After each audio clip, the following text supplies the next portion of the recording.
Good afternoon. Here is the news at noon. First, the highlight.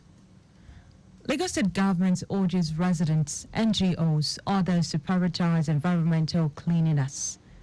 Federal government calls for alignment of Nigeria's regulatory practices with global standards.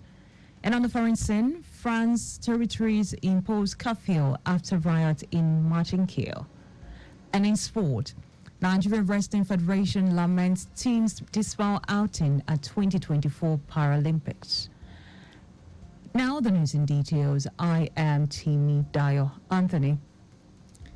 Lagos State government has urged residents, market men and women, artisans, non-governmental organizations, and commercial establishments to prioritize environmental cleanliness to prevent the spread of all forms of diseases. Special Advisor on Environment, Olakunle Rotimi Akodu, made it known at the commemoration of the year 2024 World Cleanup Day Advocacy Sensitization Program held at Bada Community in Oshodi, Sola local government area, encouraging residents to voluntarily continue with the exercise. Rotimi Akodu described the event as a global exercise with the 2024 theme, Make Room for Life, underscoring the fact that residents should inculcate the habit. He reiterated that residents should desist from unwholesome waste disposal as the generation of waste is an unavoidable aspect of man's existence, stressing that residents should always prioritize the private sector, partnership, and for better service delivery. The Lagos Neighborhood Safety Agency, LNSA, has deployed drone technology and GPS tracking, among other innovative measures, to enhance its operation and solidify its contribution to the safety of lives and property in the state. General Manager of LNSA, Ifalade Oyekon, made the announcement during an interactive session with the media with the theme, The Role of Technology in Community Policing, Creating New Perspectives, at a Safety Arena Conference, all in Bolade Oshodi. Oyekon, who explained that the technological measures are operational in all of the agency's units across the 5 divisions of Lagos, said the measures are not only to limit harassment against its personnel and cover hard-to-reach areas, but also to get grounds set for creation of safe state police, which has sparked conversation nationwide. He hinted on the establishment of marine units to monitor and ensure safety in the creeks and riverine communities, while advocating the creation of a safety academy, which will equip security personnel with the knowledge and skills to ensure community safety.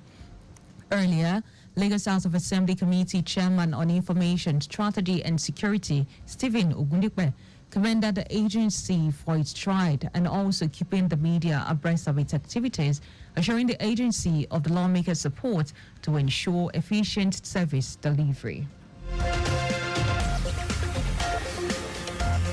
In preparation for the 2024 pilgrimage exercise to the Holy Land, Lagos State Christian Pilgrim Welfare Board, LSCPWB, has commenced the distribution of welfare materials to intending pilgrims.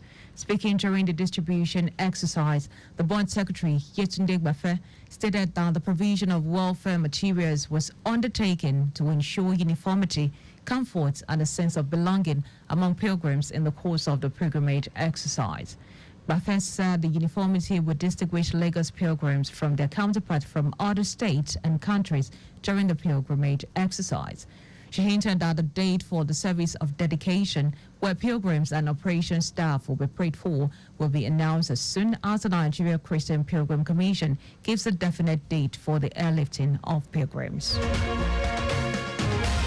And now to the rest of the stories. Vice President Kashim Shettima has called for the alignment of Nigeria's regulatory practices with global standards to enhance the country's business environment. Speaking at the inaugural Regulators Forum of the Presidential Enabling Business Environment Council and Investment, Shettima emphasized the importance of transparency, trust, and efficiency among regulatory bodies. He urged regulatory agencies to streamline their operations, eliminate overlaps, and align with President Bola Tinubu's broader economic goals. Shettima highlighted the need for Nigeria to boost its global competitiveness through improved regulatory framework.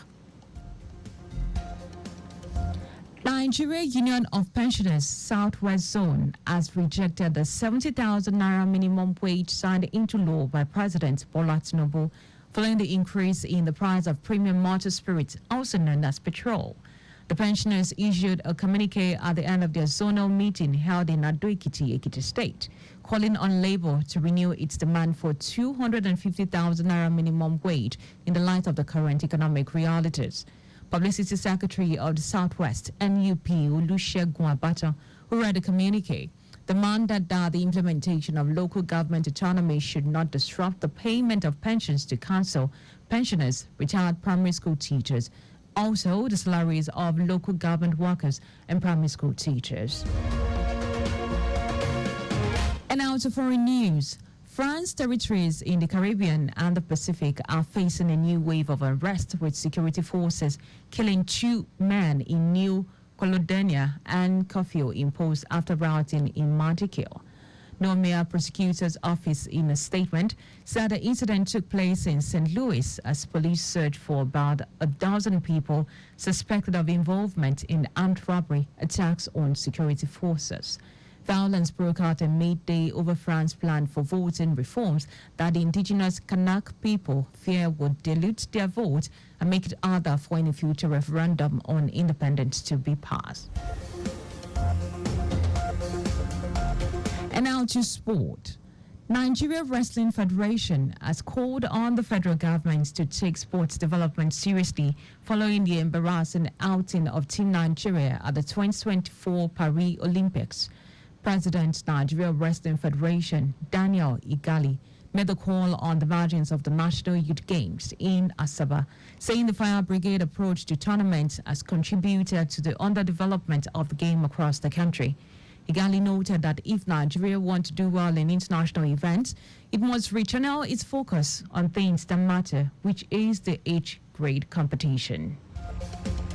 But just before we go, please stop for pedestrians at zebra crossing.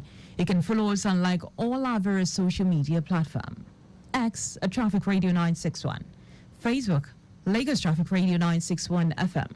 Instagram, Lagos Traffic Radio 961. You can subscribe and watch our news and programs live on YouTube at Traffic Radio 961. You can also visit our website at www.trafficradio961.ng. Now, did you know that the Sanwo-Olu administration partnered 2 private firms to commence training for 1,480 creative practitioners? You can get more details on Lagos State Government website. To end the news, here are the highlights of the major stories. The Lagos State Government has urged residents, market men and women, artisans, non-governmental organizations, and commercial establishments to prioritize environmental cleanliness to prevent the spread of all forms of diseases. Vice President Kashim Shettima has called for the alignment of Nigeria's regulatory practices with global standards to enhance the country's business environment. We also told you France territories in the Caribbean and the Pacific are facing a new wave of unrest, with security forces killing 2 men in New Caledonia and a curfew imposed after rioting in Montreal. And in sports, Nigeria's Wrestling Federation has called on the federal government to take sports development seriously following the embarrassing outing of Team Nigeria at the 2024 Paris Olympics. For contact with the newsroom, please send a message to info@trafficradio961.ng. The NZ News broadcast compiled by Sadiq Yusuf. I am Dayo.